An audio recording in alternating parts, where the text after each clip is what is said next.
ahora ya no tanto, 11 años después, pero si uno lee que hay un proyecto como IRSA, si uno sabe que hay una ley del Congreso, si uno sabe que hay dos presidentes que en ese momento tenían la altura política que tenían Lula y el presidente Toledo, yo no sospeché.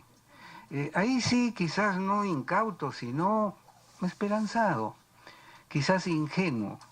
Pero yo no tenía, si hubiera tenido la menuda, además, congresista, vuelvo a repetir y no quisiera ser redundante con ustedes, en ese horizonte de sucesos no había ni postor, ni monto, ni estaba Odebrecht, ni estaba Graña y Montero, no estaba. Entonces, sí, ahora sí le puedo responder, porque no le he querido responder, Presidenta, le responderé todo lo que usted me diga, ciertamente, todo lo que me pregunte, es que yo creo que es equívoca esa frase, no lo volvería a hacer, ¿no? Porque ¿qué sentido tiene? Más bien lo que se tiene que planear el contexto en que lo que se dice. Pero ahora creo que es una responsabilidad que tenemos todos, de qué manera tratar de subsanar esta colusión que siempre hay en empresas constructoras y esa la habilidad de ciertos funcionarios públicos de avenirse a los malos manejos, ¿no? Creo que hay una normatividad pendiente al respecto, pero sí, efectivamente, de siempre y en todos los países hay ese problema y parece, no quiero generalizar, que el modus operandi de las grandes empresas constructoras comienza con una suerte de sembrado de buenas maneras, con regalos, con viajes, con donaciones y también apoyo a proyectos políticos. Antes el apoyo a los proyectos políticos no estaba mal visto, ahora sí se ve. Entonces, y le toca al Congreso de la República, y obviamente que es complicado, no estoy pretendiendo señalarles sus deberes, ustedes los conocen bastante mejor que yo, pero que no vuelva a suceder eso, efectivamente. Y yo lo que creería es que debería plantearse nuevamente un Instituto Nacional de Planificación, por ejemplo. Porque el SNIM no son sino las huellas, los retazos que quedaron de la satanización que se hizo en la planificación, con el argumento de que la planificación está asociada al socialismo, al marxismo. Pero creo que todos han viajado, en Francia, en Estados Unidos, en cualquier sitio, no se puede hacer nada que no esté previamente planificado. Y por lo tanto, si hay colusión, no es por la naturaleza del proyecto, sino porque ha habido malos manejos. Entonces yo sí creo que coincido con el análisis y con la pregunta que me hace el congresista Víctor García Belaúnde, en el sentido de que con eso debí haber en ese momento no firmado porque podía haber previsto que podían ocurrir, dada la cultura de corrupción que hay en la construcción, no firmaba ese decreto. Pero en ese momento mi talante, mi intuición me decía que estaba en un momento esperanzador del país, de la construcción del país, que estaba construyendo de la misma manera que me quedé en la UNI 10 años defendiendo el Sendero Luminoso, con la misma convicción, la misma, exactamente. Eso es lo que quería decir. Muy bien.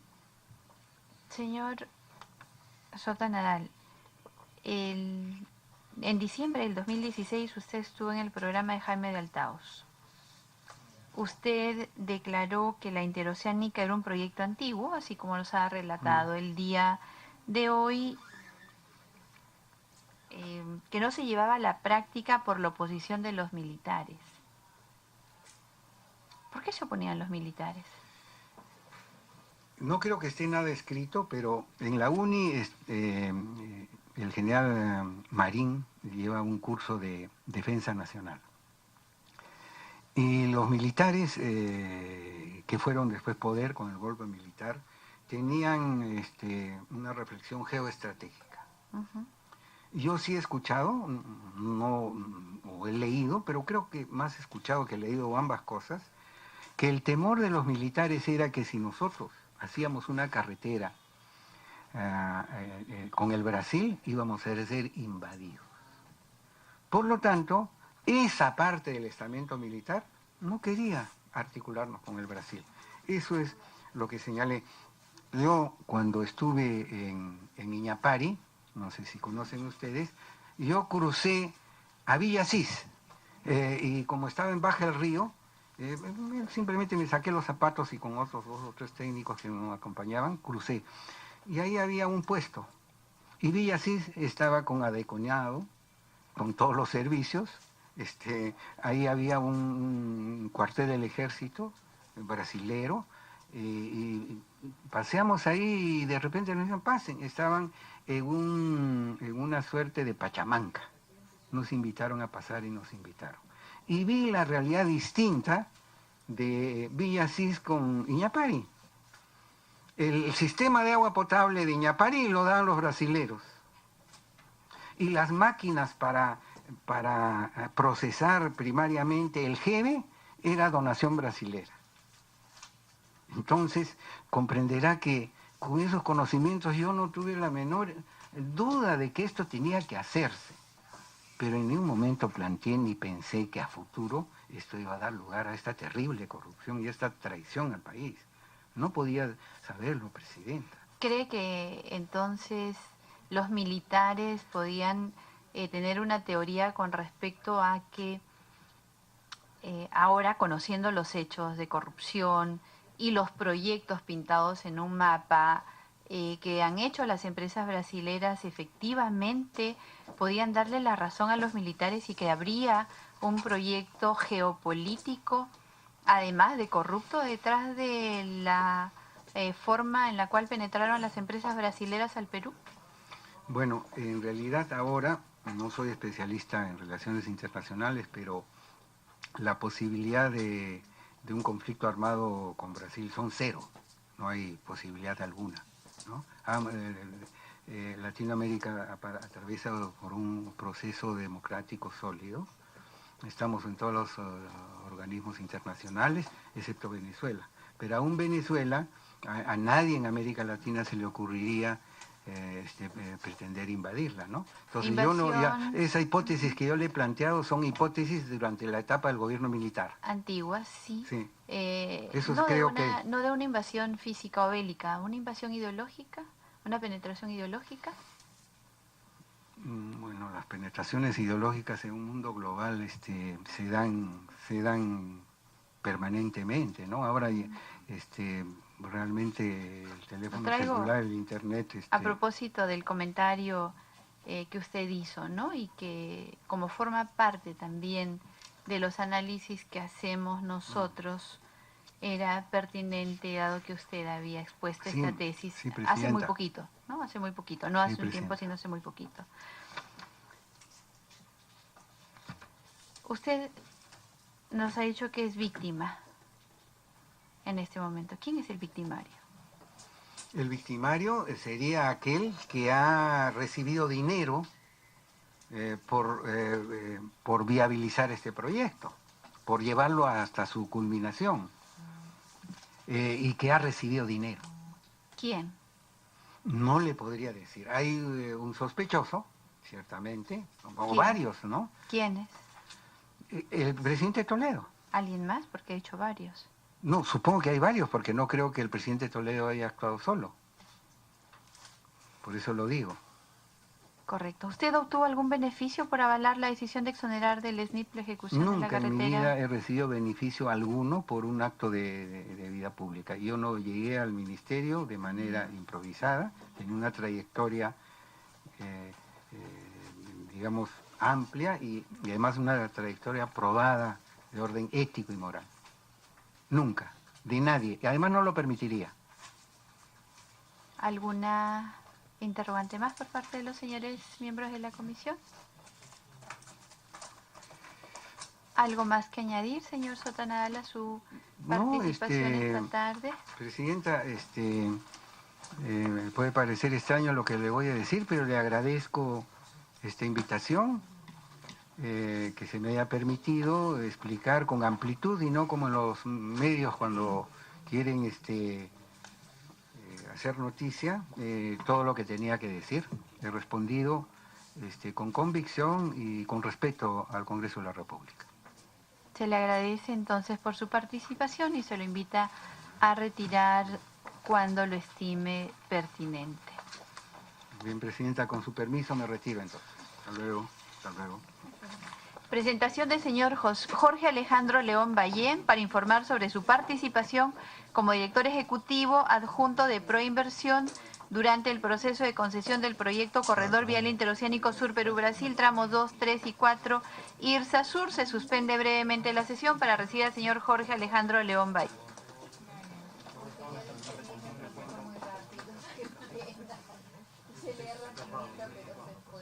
Suspenderse por unos instantes la sesión de la comisión que investiga el denominado caso Lavallato y que preside la congresista Rosa María Bartra. Se acaba de retirar de la sala Marilena Moyano del Palacio Legislativo Martín Javier Sota Nadal, quien informó sobre su participación como encargado del Ministerio de Economía y Finanzas en la suscripción de la Resolución Suprema que exoneró el Sistema Nacional de Inversión Pública, es decir, del SNIP, al proyecto Corredor Vial Interoceánico Sur Perú-Brasil, tramos 2, 3 y 4, IRSA Sur, entre otros temas que investiga la comisión que ve este y otros casos respecto de las posibles presuntas coimas en que habían incurrido empresas brasileras por mega obras realizadas en nuestro país.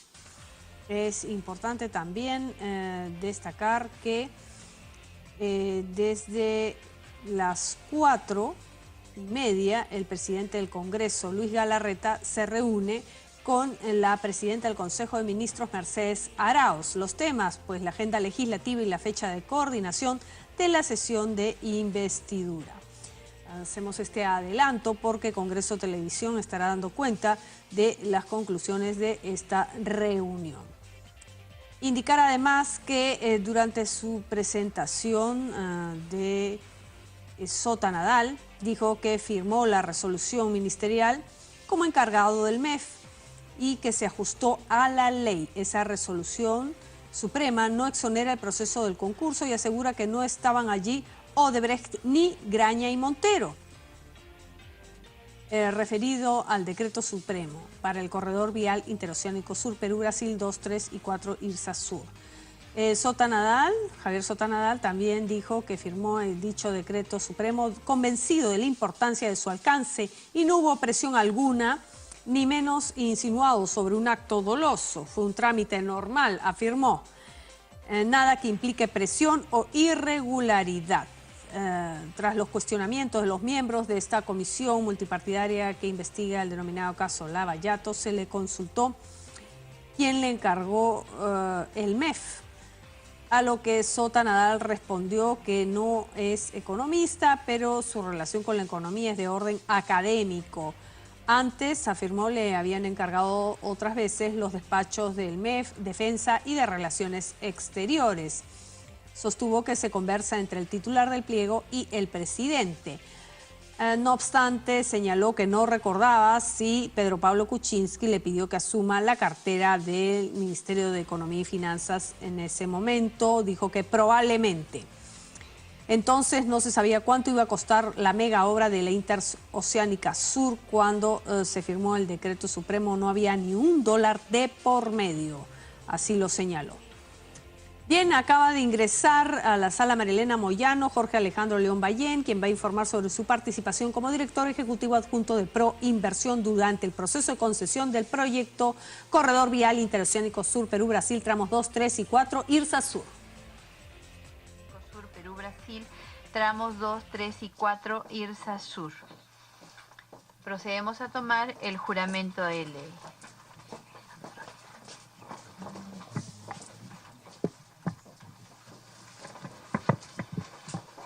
Señor Jorge Alejandro León Ballén, ¿jura usted responder con verdad sobre los hechos que se le preguntarán en la presente sesión?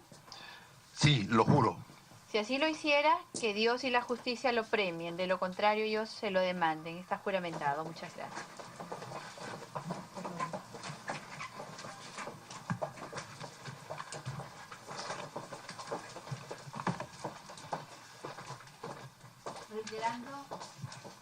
Reiterando la bienvenida al señor Jorge Alejandro León Ballén, lo dejamos en el uso de la palabra para que pueda informar a esta comisión sobre los hechos agendados, siempre haciendo la salvedad tanto al invitado como a los señores congresistas que puede ser interrumpido durante su exposición en caso lo consideren necesario. Dejamos en el uso de la palabra. Gracias, presidente. Gracias, presidente. Se me invita para informar sobre mi participación como director ejecutivo adjunto de Proinversión durante el proceso de concesión del proyecto Corredor Vial Interoceánico Sur, Perú-Brasil, 2, 3 y 4, IRSA Sur. Quiero separar en dos partes el término participación. Si participación se entiende como definir el proceso, conducir el proceso, establecer las bases, redactar el contrato y demás partes de un procedimiento dentro de un concurso de esto, no he participado. El director ejecutivo adjunto depende del director ejecutivo y la parte de la dirección ejecutiva de Proinversión, antes COPRI, no conduce los procesos. De acuerdo a ley, los procesos son conducidos de manera exclusiva y excluyente por el Consejo Directivo por el comité, por el respectivo comité, y depende del Consejo Directivo. La dirección ejecutiva lo que hace es poner a disposición del comité los medios necesarios para poder conducir su labor. Veamos ahora otro pequeño aspecto de participación. Esta buena pro se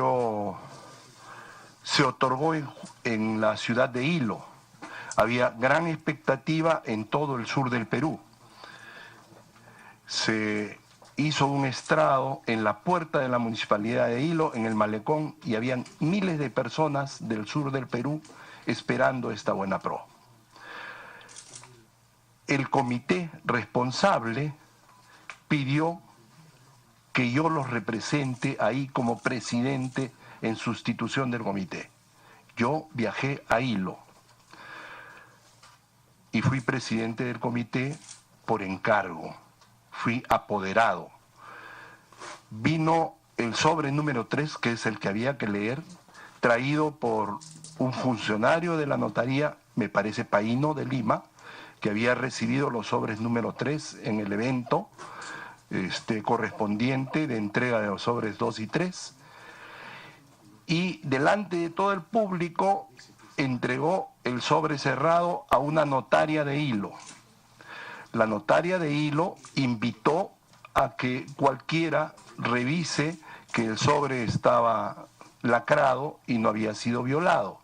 Así fue, se abrió el sobre, se dio lectura a las propuestas económicas de los inversionistas que habían aprobado su propuesta técnica y se hizo un orden de prelación para cada uno de los 3 proyectos, de los 3 tramos, y se dijo públicamente ante todos los medios del Perú que nos estaban en ese momento, que estaban recibiendo que estaban mirando y transmitiendo la señal, y ante los miles de personas que estaban ahí, quién había ganado, cuál era el consorcio que había ganado cada tramo. Eso es, presidente. Gracias, señor León. Se ofrece el uso de la palabra a los señores congresistas que deseen formular preguntas. Congresista Víctor Andrés García Belaúnde.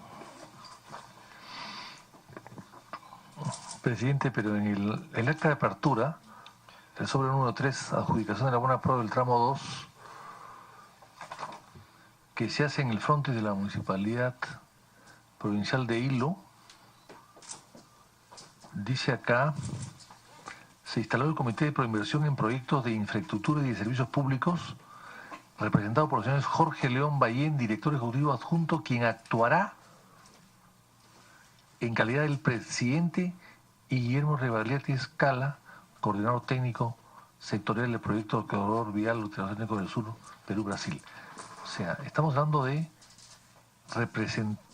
que el señor Ballén, León Ballén, ha estado presente como director ejecutivo adjunto, actuando en calidad de presidente. Entonces, no es exactamente lo que dice el señor León Ballén. Señor León. No entiendo, señora Presidente, cuál es la falta de exactitud en lo que he dicho. Para que precise, congresista García Belaunte. ¿Usted ha estado como presidente, en calidad de presidente, o no? Se me pidió y se me designó por el comité, señora Presidente, que represente al comité y actúe como presidente del comité. Yo no era presidente del comité, actué en ese caso, fui un apoderado, representé al presidente del comité.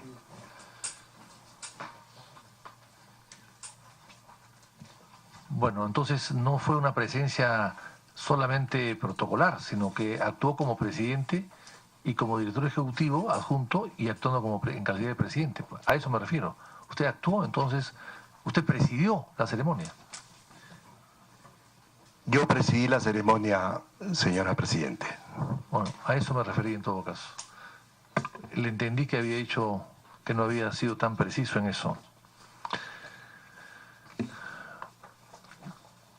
Pero en la acta la acta de sesión 108, acta de sesión 108 en la que se levanta las observaciones de la Contraloría, usted también actúa, ¿no? Actúa, dice acá, asistieron René Cornejo, director ejecutivo, don Jorge León, director ejecutivo adjunto, etc. Usted también participó entonces en esta acta de la sección 108. ¿Usted tú? ¿Cuál fue su participación en esta acta, en esta reunión? Presidente, perdón. En mi función de director ejecutivo adjunto, que reemplazaba o sustituía al director ejecutivo en su ausencia, asistía a muchas de las sesiones de consejo directivo. No necesariamente tenía alguna participación activa en aquellas sesiones. No recuerdo, no sé cuál sesión es esa, no sé qué se trató y no sé si tuve participación. Bueno, pero qué raro que no recuerde una sesión tan importante, ¿no? Porque en esta sesión el director ejecutivo informó que con fecha del 27 de julio del 2005 se había recibido 2 comunicaciones de la Contraloría General de la República de fechas XX, ¿no?, mediante el cual estima saludable para el país la adopción de todas aquellas acciones administrativas y o técnicas posteriores al informe previo ya emitido. Sin embargo, indica que la documentación presentada y cualquier otra que remita respecto al proyecto Corredor Vial Internacional Ecosur será tomada en consideración para las acciones de control posterior que correspondan, etapa en la cual la Contraloría General podrá examinar los documentos que sustentan la operación de proceso de selección, el otorgamiento de Bonapro y de ejecución, entre otras cosas. Es decir, prácticamente no admiten levantar las observaciones, no le hacen caso a la Contraloría. Dicen que la Contraloría podrá ejercer un control posterior, o sea, un poco que desestiman a la Contraloría, no le dan importancia a los informes de la Contraloría.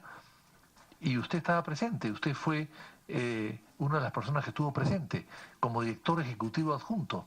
Entonces, ¿cuál fue su participación finalmente? ¿O por qué tomaron esa decisión? ¿Usted no recuerda por qué tomaron esa decisión? No recuerdo esa sesión, presidente, no recuerdo para nada.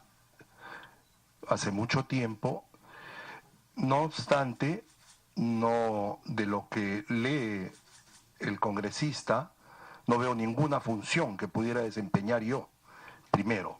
Segundo, en la legislación de aquel tiempo, habían 3 instituciones que opinaban acerca de la versión definitiva del contrato. 4. El Ministerio de Economía y Finanzas, de todas maneras, porque indudablemente afectaba los recursos del Estado. El sector concedente, porque era el directamente involucrado y era quien debía firmar el contrato, y era quien había pedido que se condujera ese proceso. El regulador, que en aquella legislación que opinaba y se publicaban, pero esa parte no fue reglamentada, no estaba reglamentada en aquel tiempo. Y la Contraloría General. Las opiniones vinculantes eran del Ministerio correspondiente y del Ministerio de Economía y Finanzas con la legislación de aquella época. Las opiniones de la Contraloría y del regulador eran tenidas en cuenta, y yo lo que recuerdo de muchos otros casos es que todos los comentarios, sugerencias, pedidos, observaciones de estas instituciones, todos eran respondidos. ¿En qué sentido? Señor, esto lo vamos a modificar así. Señor, esto no es, su percepción es equivocada porque en realidad es así. Señor, eso es inocuo. Siempre se respondió a esos comentarios a la versión definitiva del contrato, antes de ser firmado, presidente. Bien, o sea que usted no recuerda bien esta reunión que fue fundamental, porque acá habla de un debate. Hubo un debate y usted no recuerda el debate tampoco. Y luego de un amplio debate y revisar minuciosamente las respuestas alcanzadas a la Contraloría, antes mencionadas, y entendiendo que sobre la base de la convención alcanzada al referido organismo superior de control se da por absueltas. O sea, ustedes han dado por absueltas, casi de manera unilateral, las observaciones de la Contraloría sin que la Contraloría sepa nada, se entere de nada. Y usted era adjunto, era director ejecutivo adjunto. Y no sabía nada, no recuerda nada. Un poco raro, ¿no? Señor León Bayén, ¿cuál es su profesión? Yo soy oficial de ejército como profesor de origen, soy coronel del Ejército del Perú en retiro. Después he estudiado en Francia electrónica, tengo una licenciatura en ciencias, una maestría en electrónica, electrotecnia y automatismo, y en Francia estudié también el primer año del doctorado de tercer ciclo, que se llama el Diploma de Estudios a Profundidad. También tengo una maestría en gestión pública y otros diplomas menores. ¿Y usted, qué cosa significa GLB Abogados? Desconozco. Usted no es abogado? Yo soy oficial de ejército en retiro. Bien, por eso que le pregunto. De carrera, presidente. Ya, pero usted no es Yo abogado. entré a la escuela militar. Pero Y egresé como oficial de ejército y me retiré de coronel. En esta GLB Abogados aparece su nombre como letrado de esta firma de abogados, ¿o será un homónimo? No existe homónimo de Jorge Alejandro León Bayén, presidente, y no trabajo para ningún estudio de abogados. Bien. Y entonces, ¿en qué instituciones del Estado ha laborado y por cuánto tiempo? Bien, pero por si acaso, acá está su nombre, GLB Abogados, supongo que será Germán Larriu Bellido, ¿puede ser? Y aquí está su nombre, Jorge Alejandro León Bayén. Sí, los conozco. Pero usted no es parte de ese estudio de abogados. Yo no soy parte de ese estudio de abogados. El señor Larriu es mi abogado, me defiende en una causa actualmente y me ha defendido antes en otras causas. Ya, pero en todo caso acá figura equivocadamente, entonces, como usted es miembro del estudio, ¿no? Aquí está.